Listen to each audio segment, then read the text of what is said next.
सुनो ये सखी हमारा सोया के खेला हमरो के बहुत तंग करेला राती में जब जब उ कमर धरेला दैया सखी बहुत दर्द करेला दैया सखी बहुत दर्द करेला दैया सखी बहुत दर्द करेला दैया सखी बहुत दर्द करेला। सुनो ये सखी हमारा सोया के खेला हमरो के बहुत तंग करेला राती में जब जब उ कमर धरेला दैया सखी बहुत दर्द करेला दैया सखी बहुत दर्द करेला दैया सखी बहुत दर्द करेला दैया सखी बहुत दर्द करेला।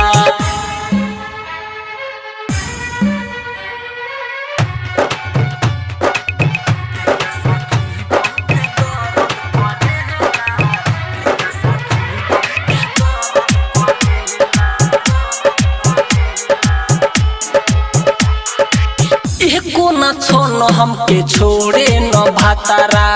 रोजे बढ़ावता सखी उ खातारा ए सखी सुन तारू हो एको न छोन हमके छोड़े न भातारा रोजे बढ़ावता सखी उ खातारा खूबे निकाले जमानी के जातारा लेवेला मजा उ तो बन कह के टाटारा कबो तो पीछे करेला दैया सखी बहुत दर्द करेला दैया सखी बहुत दर्द करेला दैया सखी बहुत दर्द करेला दैया सखी बहुत दर्द करेला।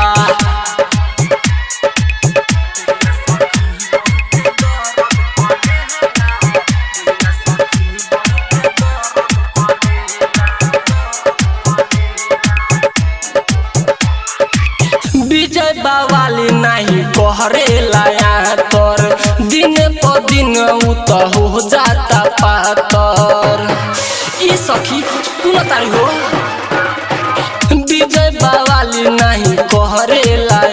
तोर दिन पर दिन उ तो हो जाता पातर माने ना बतियाऊ के तनो मनाई खाली बोलावेला रूप से चढ़ाई हमरो भातार हमके बहुत मारेला दैया सखी बहुत दर्द करेला दैया सखी बहुत दर्द करेला दैया सखी बहुत दर्द करेला दैया सखी बहुत दर्द करेला। सुनो ये सखी हमारा सोया के खेला हमरो के बहुत तंग करेला राती में जब जब उ कमर धरेला दैया सखी बहुत दर्द करेला दैया सखी बहुत दर्द करेला दैया सखी बहुत दर्द करेला दैया सखी बहुत दर्द करेला। रिकॉर्डिंग स्टूडियो ढोकैला चौक।